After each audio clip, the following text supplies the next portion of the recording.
Hello students, how are you?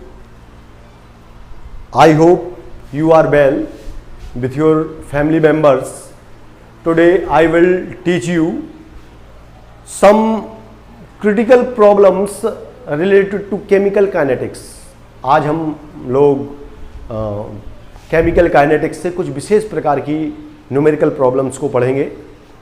चलिए, तो बेटे एक क्वेश्चन अभी दिया हुआ है, तो ये इस क्वेश्चन में लिखा हुआ है एक अभिक्रिया ए गिव्स बी, प्रथम कोटि की है। एक प्रश्न दिया हुआ है, एक प्रश्न है जिसमें दिया हुआ है कि एक अभिक्रिया है ए गिव्स बी और ये फर्स्ट ऑर्डर है।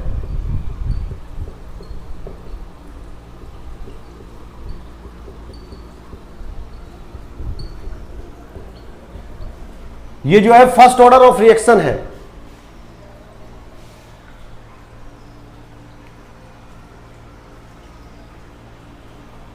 ये अभिक्रिया फर्स्ट ऑर्डर रिएक्शन है और इसमें बताया जा रहा है कि ए का सामरण, तो अभिक्रिया का वेग क्या होगा। उसमें कहा जा रहा है कि अगर ए का सामरण 3 गुना कर दें तो अभिक्रिया का वेग तथा अर्धायु काल पर क्या प्रभाव पड़ेगा।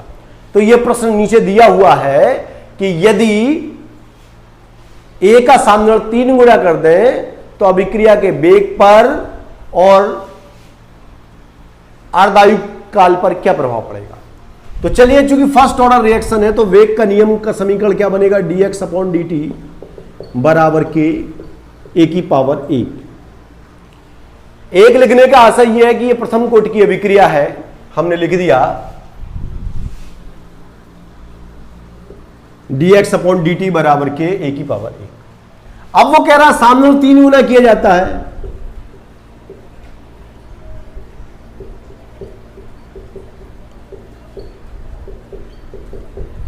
तीन गुना ए का सामने यदि 3 गुना कर दे तो क्या होगा, dx अपॉन dt बराबर के,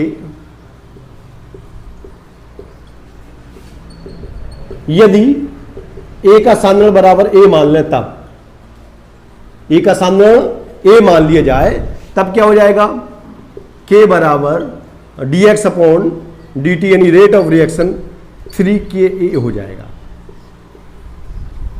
और जब सामने 1 गुना है तब क्या होगा, dx अपॉन dt बराबर के a हो जाएगा। ये 1 गुना रहेगा क्योंकि जब a का सामने इकाई है तो a लिखा जाएगा यहां पर, और जब a का सामने 3 गुना हो जाएगा तो 3a लिखा जाएगा। तो जब सामने इकाई है तो ka होगा अभिक्रिया का वेग, और जब a का सामने हमने 3 गुना कर दिया तब क्या हो जाएगा, ए का सामने 3 गुना कर देंगे तब क्या हो जाएगा, dx अपॉन dt अभिक्रिया का वेग। तो लिखेंगे यदि रिएक्टेंट ए का सामरण 3 गुना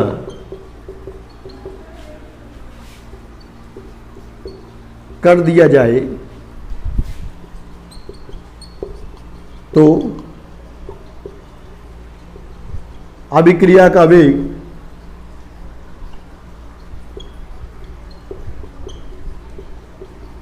तीन गुना हो जाएगा। और वैसे भी हम लोगों ने फर्स्ट ऑर्डर रिएक्शन पढ़ी थी, उस समय पढ़ा था कि फर्स्ट ऑर्डर रिएक्शन में क्या होता है कि अभिक्रिया में रिएक्टेंट का सामरण n गुना बढ़ा देने पर रेट ऑफ रिएक्शन n गुना बढ़ जाती है। तो यदि रिएक्टेंट A का सामरण 3 गुना कर दिया जाए तो अभिक्रिया का वेग 3 गुना हो जाएगा। चलिए, तो ये पहले हिस्से का आंसर हो गया।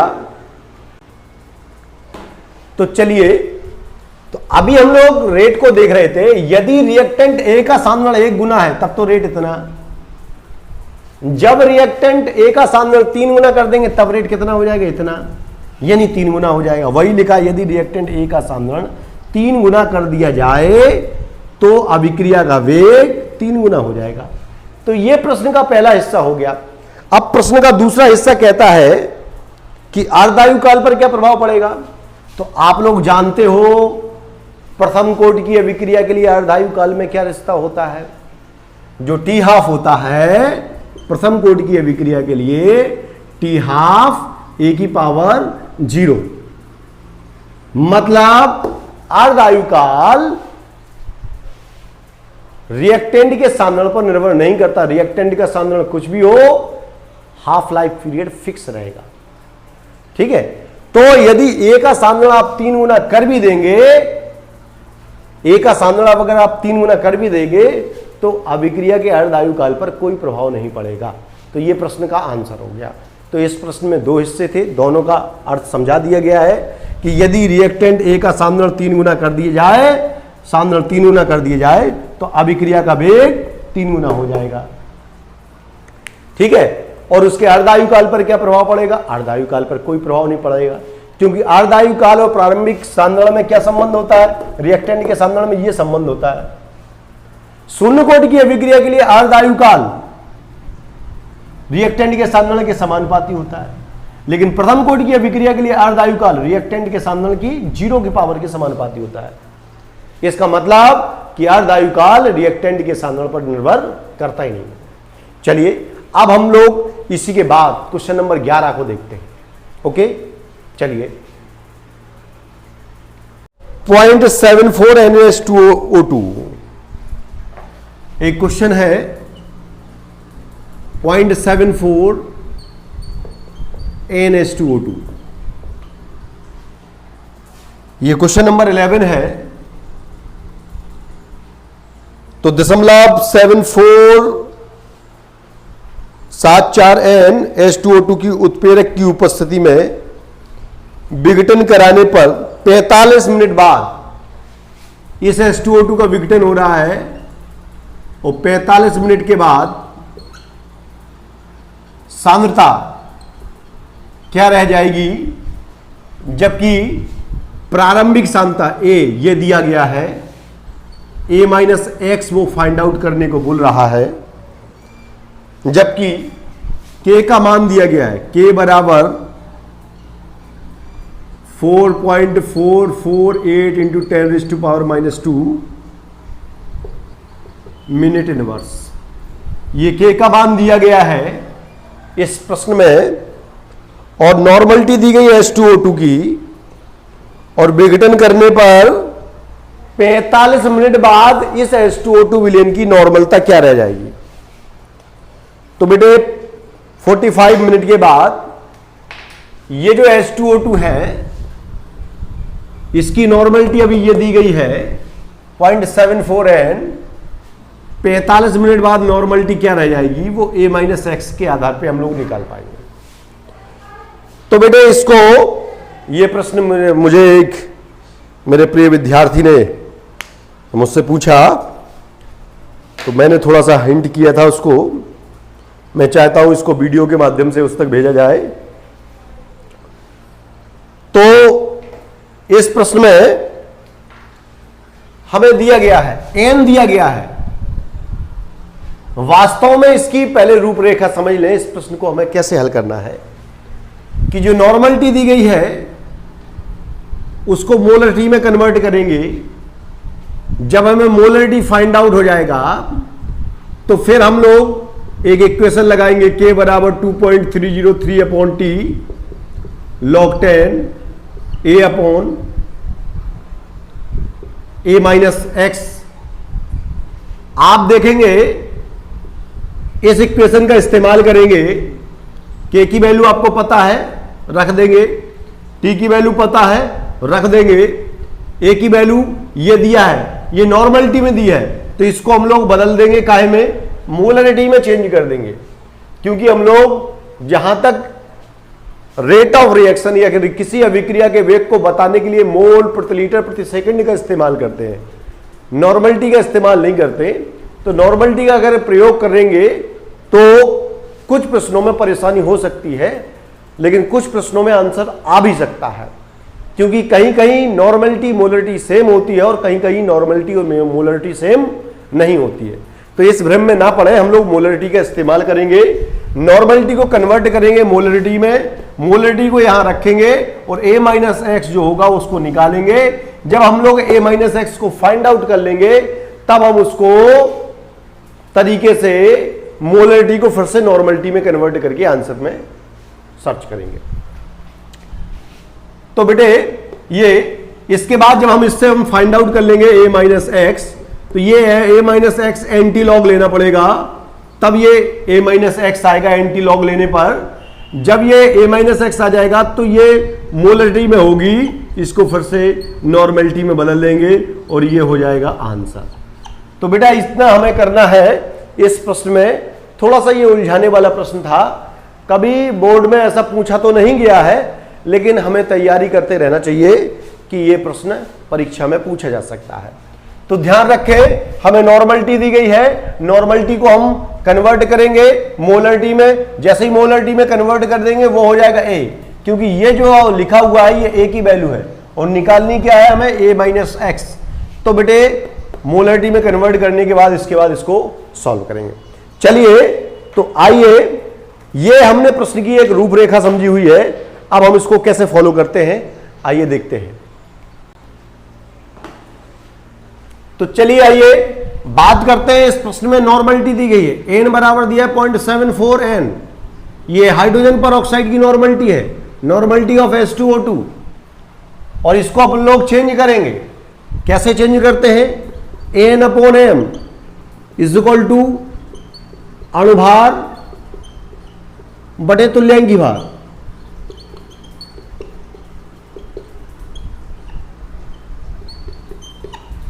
अब बेटा हम लोग जान लें कि जो H2O2 होता है उसका अणुभार 34 होता है और तुल्यांकी भार यानी E वो 17 होता है। तो बेटा नॉर्मलिटी हमें दी गई है 0.74 वोल्ट है, वो 0.74 n है। मोलरिटी हमें फाइंड आउट करना है, मोलरिटी अणुभार होता है 34, तुल्यांकी भार 17 होता है, ये कट जाएगा तो m बराबर आ जाएगा 0.74 अपॉन 2 और इसमें 2 से डिवाइड करेंगे 0.37 समथिंग आ जाएगा। ये 0.37 ये मोलरिटी आ गई, यानी H2O2 की मोलरिटी 0.37 मोल पर लीटर है। ये H2O2 की मोलरिटी आ गई। अब जब हम लोगों ने मोलरिटी फाइंड आउट कर लिया है तो मोलरिटी को पता करने के बाद अब इस मोलरिटी को हम लोग मान लेंगे A, दिस इज A, ये A की वैल्यू है जिसे हम लोग A बोल रहे थे, ये वास्तव में नॉर्मलिटी में ना रख करके ये A हो जाएगा। तो हम इसको यहां लिख देते हैं कि ये वैल्यू मुझे याद रखना है कि ये हमें A बना करके इस्तेमाल करनी है, ये A बन जाएगा। चलिए अब मोल पर लीटर में ये हो गया। अब इसको हम फाइनल फॉर्मूले में रखेंगे। फर्स्ट ऑर्डर रिएक्शन है, फर्स्ट ऑर्डर रिएक्शन,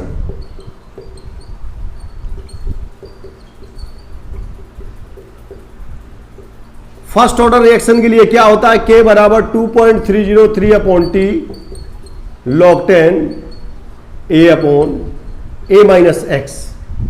हमें बेटे K की वैल्यू पता है, हमें T की वैल्यू पता है, हमें A की वैल्यू पता चल गई। अब हमें A minus x find out करना है। तो K की वैल्यू कितनी है रख देंगे 4.448 इंटू 10⁻⁻² बराबर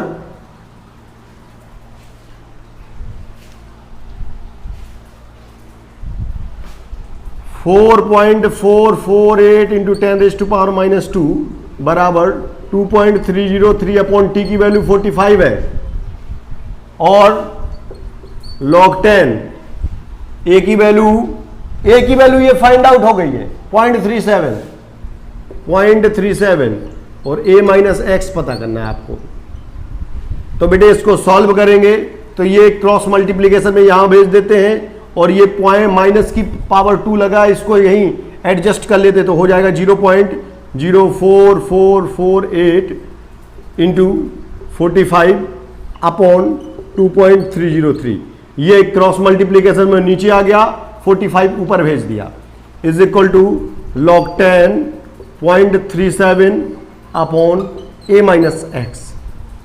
ठीक है, तो बेटे यहां इसको हम फिर सॉल्व करेंगे, इसको सॉल्व करेंगे, 45 का इसमें मल्टीप्लाई कर देंगे, 45 का 0.0448 में 45 से मल्टीप्लाई कर देंगे और 2.303 से डिवाइड कर देंगे, तो इसके बाद ये आंसर आ जाएगा 0.8675 समथिंग। ठीक है, और ये पूरा कैलकुलेशन आ जाएगा इसका 0.04448 इंटू 45 अपॉन 2.30। ये कैलकुलेशन करेंगे, उसका रिजल्ट ये आएगा, इज इक्वल टू log 10 है, log 10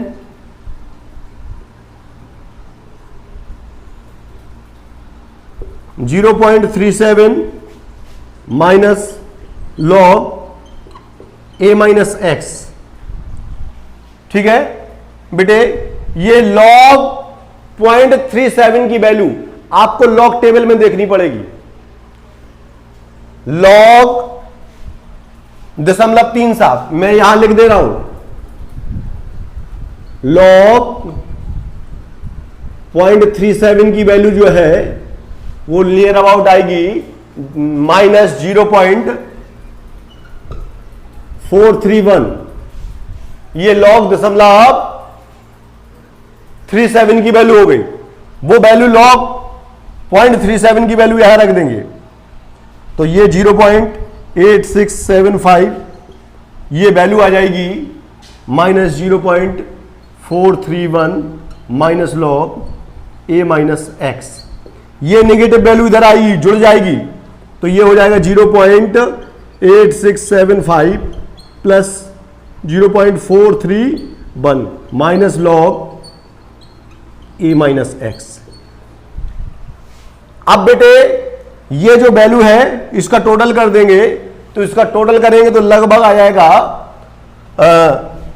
मैं यहां टोटल कर रहा हूं 0.8675.431058912, तो ये लगभग नियर अबाउट 1.3 हो जाएगा, ये 1.3 हो जाएगा, 1.2985 है, तो ये लगभग कितना हो जाएगा बेटा 1.3। तो ये टोटल हो जाएगा 1.3 बराबर minus log a minus x, और 10 बेस में है ही हर जगह, तो इसका कोई खास परेशानी ना ले, ये 10 बेस में है, क्योंकि स्पेस कम लगे इसलिए इसको हटा दिया अभी, 10 log 10 के बेस में है। चलिए, तो ये 1.3, ये पूरा टोटल आ गया 1.3 minus log a minus x, तो log a माइनस एक्स बराबर हो जाएगा माइनस 1.3।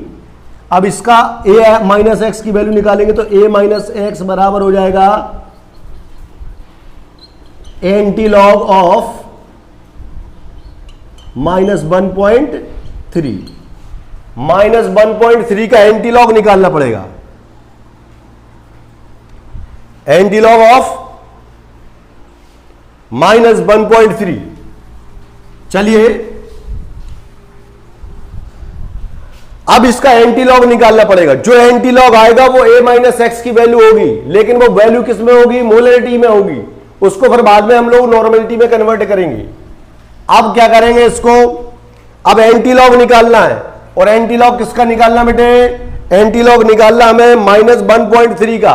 तो या तो आप एंटी लॉग टेबल का इस्तेमाल करें, नहीं कर सकते तो एक दूसरा तरीका जिसका मैं इस्तेमाल करता हूं, मैं आपको बता रहा हूं कि हमें एंटी लॉग निकालना है माइनस 1.3 का। तो एंटी लॉग ऑफ माइनस 1.3, इसको हम ऐसे लिख सकते हैं, एंटी लॉग ऑफ -2 प्लस 0.7। आप -1.3 लिखा है तो हमने इसको -2 कर दिया, -2 में से 0.7 ऐड करेंगे तो नेगेटिव वैल्यू है, पॉजिटिव ऐड करेंगे, रिजल्ट क्या आ जाएगा -1.3। ठीक है। अब बेटे इस एंटी लॉग को ये मांगे हम सॉल्व करते हैं तो क्या करेंगे बेटे, ये log 2 है तो इसको हम लोग कन्वर्ट करते हैं, लॉग की एक प्रॉपर्टी का इस्तेमाल करेंगे। तो एंटी लॉग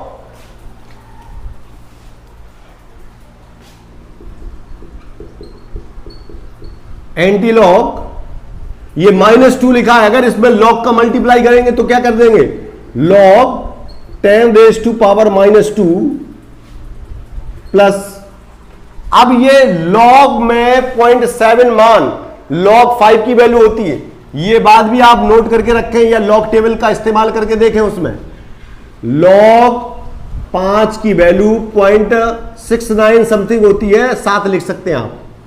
ठीक है। तो ये log 5 की वैल्यू 0.7 होती है तो ये 0.7 लिखा हुआ है तो इसके स्थान पर हम log क्या लिख सकते हैं, log 5 लिख सकते हैं।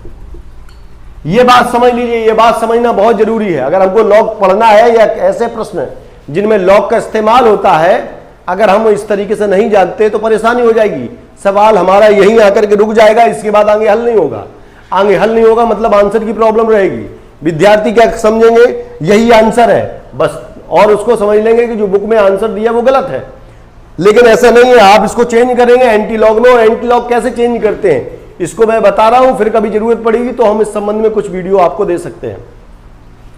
एंटी लॉग निकालेंगे तो -2 लिखा है, इसको अगर हम चेंज करेंगे तो -2 आगे आ जाएगा, -2 log 10 हो जाएगा, log 10 की वैल्यू 1 हो जाएगी, मतलब इतना आ जाएगा। ये लिखा हो या फिर ये लिखा हो एक ही बात है, 0.7 लिखा हो या log 5 लिखा हो एक ही बात है। चलिए अब एक log की और प्रॉपर्टी होती है, चलिए मैं बता देता हूं log की प्रॉपर्टी क्या होती है। log a plus log b बराबर होता है log a इंटू बी, ये वाली प्रॉपर्टी होती है। log a plus log b बराबर होता है log a इंटू बी, या log a इंटू बी को अगर सॉल्व करेंगे तो इस तरीके से हमें मिल जाता, हमें उल्टा करना है, इसको कन्वर्ट कर देना है तो हो जाएगा एंटी लॉग, तो ये log 5 है और ये प्लस लगा है तो हम इसको कैसे लिखेंगे, log 5 इंटू 10⁻⁻²। अब अगर आप इसको सॉल्व करेंगे तो इसका रिजल्ट ये आएगा, ये log, इसका रिजल्ट आएगा ये log 5 हो जाएगा प्लस log 10⁻⁻2 और फिर उसको कन्वर्ट करके ऐसे पहुंच जाएगा। चलिए इसके बाद हम देखेंगे, इस प्रॉपर्टी को हटा देते हैं। अब एंटी लॉग और लॉग कैंसिल हो जाएंगे, रिजल्ट आ जाएगा 5 इंटू 10⁻⁻2। ये बेटे जो वैल्यू आ रही है ये वैल्यू a माइनस एक्स की होगी, जैसा कि हम फाइंड आउट करने की कोशिश कर रहे थे। क्या फाइंड आउट कर रहे थे, a minus x find out करने की कोशिश कर रहे थे, तो ये a माइनस एक्स की वैल्यू आ गई। अब जाहिर सी बात है, चूंकि वैल्यू हमने मोल पर लीटर में रखी थी तो ये किस में आएगी, मोल पर लीटर, ये मोल पर लीटर में आएगी। या हम इसको ऐसे कह सकते हैं 0.05 मोलर, ये a माइनस एक्स की वैल्यू हो गई, ये a माइनस एक्स की वैल्यू हो गई। चलिए आंसर ये भी हो सकता था लेकिन नहीं, वो आंसर नॉर्मलिटी में चाहता है। अब इस नॉर्मलिटी इसको बदल लेंगे, तो बदलने का तरीका क्या है, n/m बराबर molecular weight upon equivalent wait. Normality आपको फाइंड आउट करनी, मोलरिटी आ गई 0.05, मॉलिक्यूलर वेट कितना होता है 34। देखिए मॉलिक्यूलर वेट अभी रखा था हमने 34 और इक्विवेलेंट वेट कितना होता है 17 रख देंगे, डिवाइड कर देंगे 2 time, n is equal to हो जाएगा 2 इंटू 0.05 और इसमें मल्टीप्लाई कर देंगे 2 5 10 0.1, ये आंसर हो जाएगा 0.1 n, ये आंसर हो जाएगा। तो इस आंसर को ध्यान रखेंगे आप। प्रश्न एक बार मैं फिर से समझा देता हूं, प्रश्न क्या कह रहा था, प्रश्न कह रहा था कि एक हाइड्रोजन परऑक्साइड के अपघटन की घटना हो रही है और हाइड्रोजन परऑक्साइड का जो डिकम्पोजिशन होता है वो फर्स्ट ऑर्डर ऑफ रिएक्शन है। 0.74 N नॉर्मलिटी है, H2O2 मॉलिक्यूलर वेट 34 है, इक्विवेलेंट वेट 17 है। ये प्रश्न में नहीं दिए जाते, ये चीजें हमें याद होनी चाहिए, पता होनी चाहिए। इसके लिए फर्स्ट ईयर में एक टॉपिक है हाइड्रोजन परऑक्साइड, उसको पढ़ा है हमने, तो उससे जानकारी ले सकते हैं। वो कह रहा है कि शुरुआती नॉर्मलिटी जो है 0.74 N है, 45 मिनट बाद नॉर्मलिटी क्या बचेगी, जबकि K यानी विघटन स्थिरांक की वैल्यू इतनी है 4.448 इंटू 10⁻⁻² मिनट इनवर्स, ये उसकी वैल्यू है। तो चलिए ये नॉर्मलिटी दी गई है और H2O2 की नॉर्मलिटी दी गई है। H2O2 की नॉर्मलिटी दी गई है। अब हमने क्या किया, नॉर्मलिटी को कन्वर्ट कर लिया मोलरिटी में। ये नॉर्मलिटी रख दिया, यहां मोलरिटी रख दिया, ठीक है। ये नॉर्मलिटी मोलरिटी फाइंड आउट करना है। अणुभार 34 होता है, रख दिया, तो तुल्यांक भार 17 होता है, डिवाइड कर दिया। ये जो वैल्यू आ गई, ये मोलरिटी आ गई 0.37 M, और ये H2O2 की मोलरिटी हो गई 0.37, और इसको मानेंगे हम लोग A यानी प्रारंभिक मात्रा, जिसे हम कहते हैं initial amount of hydrogen peroxide कहेंगे। ये इनिशियल अमाउंट हो गया बेटे। अच्छा, अब ये पता चल गया, अब चूंकि हमें ये जानते हैं कि जो हाइड्रोजन परऑक्साइड का डिकम्पोजिशन है ये फर्स्ट ऑर्डर ऑफ रिएक्शन है, तो फर्स्ट ऑर्डर ऑफ रिएक्शन की इक्वेशन लगा दी, K बराबर 2.303/T log 10 A/A-X 4.448 into 10⁻⁻² is equal to 2.303/45 log 10 0.37/A-X। अब बेटे इसको सॉल्व करना है, इसको सॉल्व करने से काफी कुछ हल हो जाएगा। तो हमें सॉल्व कैसे करना, 45 का यहां क्रॉस मल्टीप्लिकेशन कर दिया, इसको नीचे भेज दिया, ये नीचे आ गया, 45 ऊपर पहुंच गया, ये log 10 A/A-X। A की वैल्यू रख दी, A की वैल्यू क्या आ गई, ये हमने 0.37 रख दी। A-X फाइंड आउट करना है, ये आपको पता करना। चलिए इसको हमने कैलकुलेट किया, 0.8675 आएगा। इस तीनों का कैलकुलेशन, इसका इसमें मल्टीप्लीकेशन, फिर इससे डिवाइड, ये वैल्यू आ गई, ठीक है। चलिए अब इसके बाद log 0.37 है, ये देख रहा हो ना, इसकी वैल्यू log 0.37 की वैल्यू ये लिखा हुआ है, log 0.37 की वैल्यू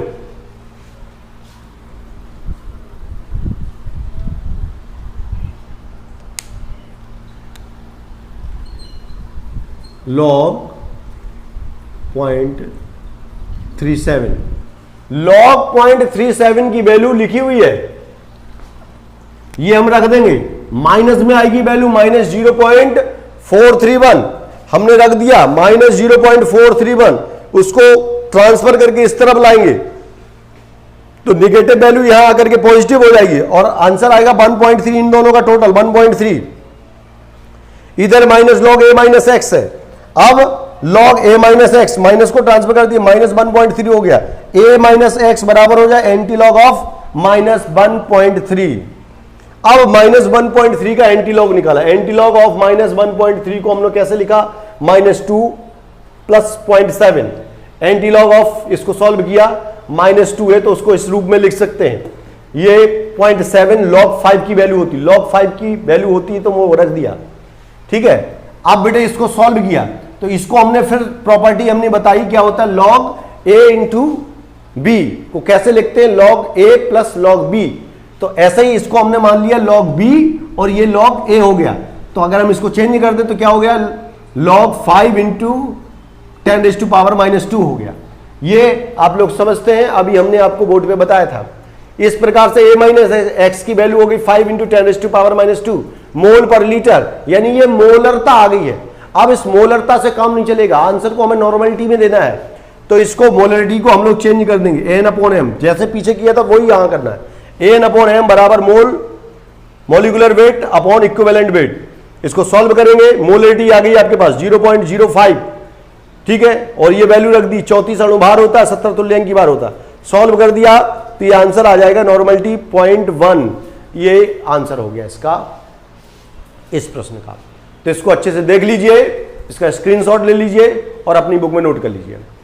चलिए इसके बाद हम लोग चलिए एक और प्रश्न दिया गया है। इस प्रश्न में लिखा है कि अभिक्रिया ए प्लस बी गिव्स सी, निम्नलिखित आंकड़े प्राप्त हुए। पहले प्रयोग में ए और बी दोनों की प्रारंभिक सामता 0.1 एम, तब सी का प्रारंभिक वेग, ये जो सी का प्रारंभिक वेग है, यहां सी के बनने की दर ही अभिक्रिया का वेग होगा, क्योंकि अभिक्रिया 1 यूनिट होगी तो सी 1 यूनिट बनेगा। 1 × 10⁻⁻⁴ मिनट इनवर्स है।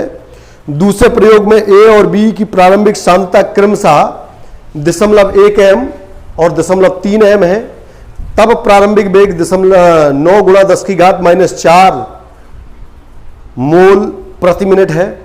तीसरे प्रयोग में ए और बी दोनों की प्रारंभिक सामता 0.3 एम है, तब प्रारंभिक वेग 2.7 × 10⁻³ मिनट इनवर्स है।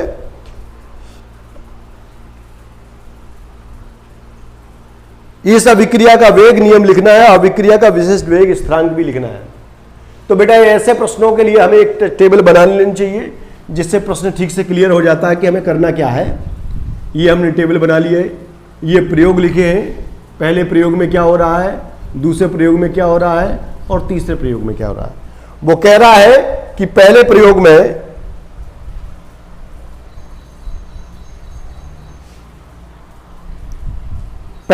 में ए और बी दोनों की सामता 0.1 एम है, तब प्रारंभिक वेग 1 × 10⁻⁴ मोल मिनट इनवर्स है। दूसरे प्रयोग में ए और बी की प्रारंभिक सामता 0.1 और 0.3 मोल है। प्रारंभिक वेग 9 × 10⁻⁴, और ये मात्रक यहां लिखने की जरूरत नहीं है, ऊपर लिखा है मोल प्रति मिनट। तीसरे प्रयोग में ए और बी दोनों की प्रारंभिक सामताएं 0.3 ली गई हैं और 0.3 ली गई हैं, तब जो है वेग 2.7 × 10⁻³ है। अभिक्रिया का वेग का नियम लिखना है और वेग स्थिरांक की वैल्यू भी लिखनी है। तो हमें अभिक्रिया की कोट भी निकालनी पड़ेगी साथ में। तो यहां बेटे अपने पास 3 इक्वेशन बनेगी। पहली इक्वेशन इसके आधार पे बनेगी, दूसरी इक्वेशन इसके आधार पे बनेगी, तीसरी इक्वेशन इसके आधार पे बनेगी। हमें 3 इक्वेशन बनानी पड़ेगी। हम तीनों इक्वेशन एक एक करके बनाने का प्रयास करते हैं।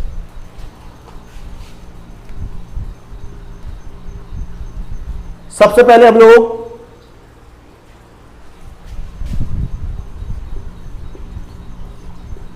प्रथम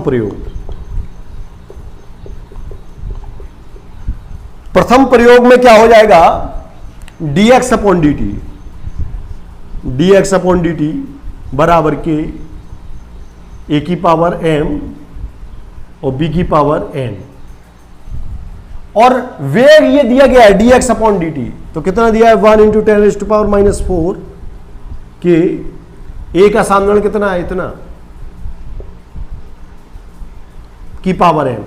ये हमें अभिक्रिया की कोटि नहीं मालूम है, तो हमने m और n रख लेते हैं। ठीक है, b की वैल्यू इतनी है 0.1 की पावर n। ये इक्वेशन नंबर 1 हो गई, ये इक्वेशन नंबर 1 हो गई।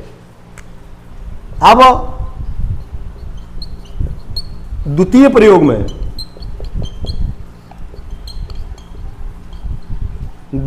में क्या हो जाएगा, dx/dt। फिर यही फॉर्मूला लगा देंगे कि a की पावर m और b की पावर n। इसको बेटे सॉल्व करेंगे द्वितीय प्रयोग में, तो dx/dt अभिक्रिया का वेग क्या है, ये है। पहले प्रयोग में अभिक्रिया का वेग 1 × 10⁻⁴ था, रख दिया था। दूसरे प्रयोग में ये आने वाला है, तो dx/dt की जगह पे ये रख देंगे। तो द्वितीय प्रयोग में क्या हो जाएगा, 9 × 10⁻⁴ इज इक्वल टू k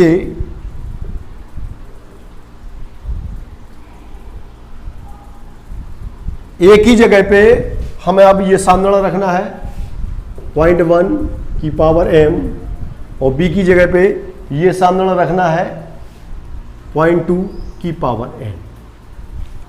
ठीक है, ये देख लीजिए, ये हमने सामने रखे हुए हैं। ए की जगह पे ये रख दिया, बी की जगह पे ये रख दिया, हाँ बी की जगह पे 3 है, 0.3 है। तो बेटे ये इक्वेशन नंबर 2 हो गई। चलिए अब हम इसी प्रकार से लिखेंगे तृतीय प्रयोग में, तृतीय प्रयोग, थर्ड प्रयोग में। तृतीय प्रयोग में क्या हो रहा भाई? तो तृतीय प्रयोग के लिए हमें क्या करना पड़ेगा? वही dx upon dt is equal to K A की पावर m b की power n। dx upon dt ये तृतीय प्रयोग में वेग है 2.7 इंटू 10 टू पावर -3 बराबर के ए की वैल्यू 0.3 है, बी की वैल्यू 0.3 है, यहां m लिखेंगे, यहां n लिखेंगे। ये इक्वेशन नंबर 3 हो गई बेटे। ये इक्वेशन नंबर 3 हो गई। अपने पास 3 इक्वेशन आ गई, नंबर 1, नंबर 2, नंबर 3। अब हम लोग लिखेंगे समीकरण 1 व 2 से। समीकरण 1 कहां है? ये इसको उठा लेते हैं, 1 गुणा 10 की घात -4 और ये बराबर है के इंटू 0.1 की पावर m इंटू 0.1 की पावर n, और इसमें डिवाइड कर देंगे समीकरण 2 से। समीकरण 2 की वैल्यू क्या है? समीकरण 2 की वैल्यू है ये 9 इंटू 10 टू पावर -4 के 0.1 की पावर m 0.3 की पावर n। अब इस इक्वेशन को हम लोग हल कर देंगे तो हम देखेंगे कि ये कैंसिल हो जाएगा, ये के से के कैंसिल हो जाएगा, ये 0.1 की पावर m 0.1 की पावर m कैंसिल हो जाएगा, ये पावर से ये पावर कैंसिल हो जाएंगी, तो बचेगा 1/9 बराबर 0.1 की पावर n 0.3 की पावर n, 1/9 बराबर 1/3 की पावर n, और 1/9 को हम लोग लिख सकते हैं 1/3 का स्क्वायर बराबर 1/3 की पावर n। तो n बराबर वैल्यू आ गई, n बराबर वैल्यू आ गई 2। ये n की वैल्यू आ गई। चलिए अब हम n की वैल्यू निकालने के बाद क्या करेंगे? n की वैल्यू को निकालने के बाद अभी हमने समीकरण 1 और 2 को हल किया था, अब समीकरण 2 और 3 को हल करेंगे। लिखेंगे समीकरण 2 व 3 से। समीकरण 2 क्या कहता है भैया? समीकरण 2 की वैल्यू है ये, लिख दिया 9 गुणा 10 की घात -4 की 0.1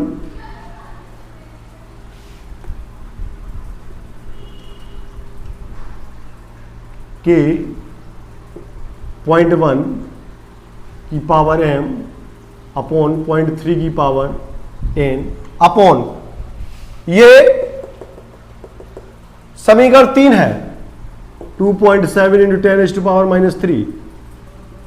ये हो जाएगा k बराबर के 0.3 की पावर m 0.3 की पावर n। बेटे समीकरण 2 और 3 को ले लिया, समीकरण 2 का पूरा हिस्सा हमने ऊपर लिख दिया, समीकरण 3 का पूरा हिस्सा नीचे लिख दिया। कहने का आशय यह है कि समीकरण 2 में समीकरण 3 से भाग दे दिया आपने, लेफ्ट हैंड साइड को लेफ्ट हैंड साइड से, राइट हैंड साइड को राइट हैंड साइड से। अब बेटे इसको सॉल्व करेंगे तो हम पाएंगे कि ये पावर से ये पावर, रुको 1 मिनट, ये 0.3n कैंसिल हो जाएगा, के से के कैंसिल हो जाएगा, और ये बचेगा ऊपर -4 है, नीचे -3 है, तो ऊपर बचेगा 9, ऊपर 9 बचेगा और नीचे हो जाएगा 27। और इसको अगर हम सॉल्व करेंगे तो 0.1 अपॉन 0.3 और इनकी पावर m हो जाएगा। ठीक है, 1/3 हो जाएगा, ये 1/3 बराबर 1/3, दशमलव से दशमलव कैंसिल हो जाएगा, कि पावर m हो जाएगा। तो बेटा m को यहाँ कंपेयर करेंगे तो m की वैल्यू आ जाएगी 1। बेटे m की वैल्यू 1 आ गई और n की वैल्यू कितनी आई थी अभी? n की वैल्यू आ गई थी 2। अब m की वैल्यू पता हो गई, m की वैल्यू पता हो गई। अब वो कह रहा है, उसने प्रश्न किया हुआ है,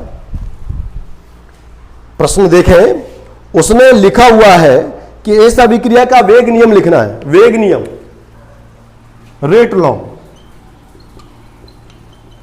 वेग नियम लिखेंगे तो क्या हो जाएगा? dx अपॉन dt बराबर के a की पावर और b की पावर। अब a की पावर क्या चढ़ाई थी हमने भैया? m। तो a की पावर m का मतलब m की वैल्यू कितनी आ गई? 1। और b की पावर क्या चढ़ाई थी हमने? n। तो n बराबर क्या आ गया? 2। तो बेटा ये इक्वेशन हो जाएगी, रेट लॉ, वेग नियम का समीकरण हो गया। ये पहला आंसर हो जाएगा, dx अपॉन dt बराबर के a की पावर 1 और b की पावर 2। और अगर ओवरऑल ऑर्डर ऑफ रिएक्शन पूछेंगे, order of reaction, order of reaction m plus n होता है 1 + 2 बराबर 3 हो जाएगा, थर्ड ऑर्डर।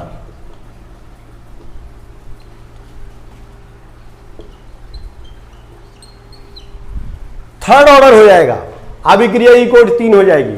चलिए अब उसमें एक और प्रश्न पूछा है, k का मान ज्ञात कीजिए। तो चलिए k का मान, इसको इतना समझ लीजिए, इसके बाद मैं बताता हूं k का मान। चलिए मैं यहीं बता देता हूं। अब k का मान कैसे ज्ञात करेंगे? अब हम लोगों को n की वैल्यू पता चल गई, m की वैल्यू पता चल गई, m और n की वैल्यू पता चल गई। अब हम इसको किसी भी इक्वेशन में रख दें, समीकरण 1 में रख दें। तो लिखेंगे समीकरण 1 में m व n के मान रखने पर, समीकरण 1 में m और n के मान रख देंगे, तब क्या हो जाएगा? 1 × 10⁻⁻4 बराबर के, ये 0.1 है, 0.1 की पावर m और 0.1 की पावर n। ये है ना समीकरण 1। अब समीकरण 1 में ये हमने समीकरण 1 नोट कर लिया। अब m की जगह पे हमें क्या रखना है? m की वैल्यू कितनी आ गई? m की वैल्यू 1, n की वैल्यू कितनी है? 2, वो यहां रख देगा। अब इसको सॉल्व कर देंगे तो k की वैल्यू आ जाती है। चलिए सॉल्व करते हैं इसको आगे यहां।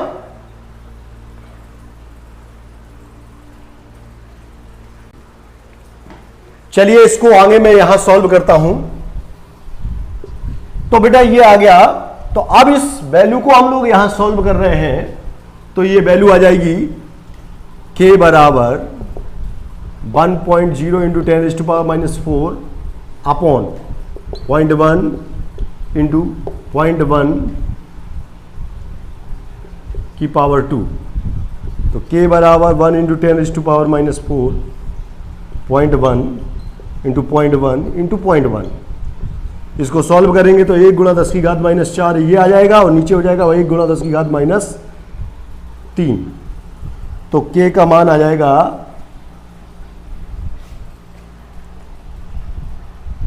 ये कैंसिल हो जाएगा और नीचे ये कैंसिल हो जाएगा और नीचे आ जाएगा 10, 1/10 बराबर 0.1।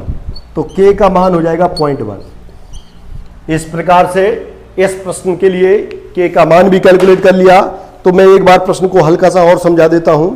आंकड़े दिए गए थे, आंकड़े आप ऊपर देख रहे हैं। पहले प्रयोग में बोले a की सांद्रता इतनी ली गई, b की सांद्रता इतनी, तो प्रारंभिक वेग इतना है। a की सांद्रता इतनी है और b की सांद्रता इतनी कर दी तो वेग इतना हो गया। अब तीसरे प्रयोग में a की सांद्रता इतनी और b की सांद्रता इतनी, तो अभिक्रिया का वेग इतना हो गया। तो ये जो आंकड़े दिए गए थे, इनकी सहायता से हमें इक्वेशन बनाना। एक इक्वेशन इसके आधार पर बन जाएगी, एक इक्वेशन इसके आधार पर बन गई ये द्वितीय वाली, एक इक्वेशन इसके आधार पर बन गई ये तृतीय वाली, तृतीय प्रयोग वाली। तो dx अपॉन dt ये लिखा हुआ है। शेष 2 इक्वेशन यहाँ चूंकि स्पेस जगह की कमी थी इसलिए मिटा दिया। फिर क्या हमें सॉल्व करना है? पहले समीकरण 1 और 2 ले लेंगे, समीकरण 1 में 2 से भाग दे देंगे, समीकरण 1 की सारी वैल्यू ऊपर लिखिए, समीकरण 2 की सारी वैल्यू नीचे लिखिए, लेफ्ट हैंड साइड को लेफ्ट हैंड साइड से डिवाइड कर दें, राइट हैंड साइड को राइट हैंड साइड से डिवाइड कर दें। जो कट सकता है वो काट देंगे और जो कट सकता है वो काट देंगे। इसके बाद 1/9 इज इक्वल टू 0.1/3, पॉइंट से पॉइंट कैंसिल हो जाएगा और ये आ जाएगा 1/3 की पावर n हो जाएगा। ठीक है, ये 1/9 है और इसका 1/3 का अगर स्क्वायर कर दे तो 1/3 की पावर n हो जाएगा। n की वैल्यू आ गई 2 निकल करके। इसी प्रकार से अब हम समीकरण 2 और 3 को हल करेंगे। समीकरण 2 और 3 से उसको हल करेंगे तो समीकरण 2 की वैल्यू ऊपर लिखिए, 3 की वैल्यू नीचे लिखिए। आप इसको सॉल्व कर देंगे, लेफ्ट हैंड को लेफ्ट हैंड से डिवाइड कर देंगे, राइट हैंड को और राइट हैंड से डिवाइड कर देंगे। 9/27 ये हो जाएगा और इसको सॉल्व करेंगे 0.1, पॉइंट से पॉइंट कैंसिल हो जाएगा, 1/3 की पावर m हो जाएगा और यहाँ भी सीधा 1/3 है तो यहाँ m बराबर क्या आ जाएगा, 1 आ जाएगा। अब बेटा रेट लॉ, वेग का समीकरण जो कि प्रश्न का पहला हिस्सा है, आंसर पहला यही पूछा गया है, तो रेट लॉ बताएंगे dx/dt बराबर a की वैल्यू, a के ऊपर m चढ़ता है ना तो 1 लिखा है और b के ऊपर n चढ़ाया हुआ था तो b की पावर 2 कर देंगे। अब ऑर्डर ऑफ रिएक्शन निकालेंगे टोटल तो m प्लस n होता है, 1 प्लस 2 हो जाएगा बराबर 3, यानी थर्ड ऑर्डर की रिएक्शन हो गई। अब समीकरण दूसरे प्रश्न का मतलब प्रश्न का दूसरा भाग जिसे हमें पूछा जाना है, तो समीकरण 1 में m, समीकरण 1 में m व n के मान रखने पर मान रख देते हैं, n की जगह पे 2 रख दिया और m की जगह पे 1 रख दिया और इसको हम आगे कैलकुलेट कर देंगे तो k का मान निकाल लेंगे, k बराबर ये चीज़ें आ जाएंगी नीचे, तो ये नीचे आ गई, इसको सॉल्व कर देंगे तो k की वैल्यू 0.1 हो जाएगी। इस प्रकार से ये क्वेश्चन नंबर 29 हो गया। चलिए अब हम बात करते हैं अगले प्रश्न पर।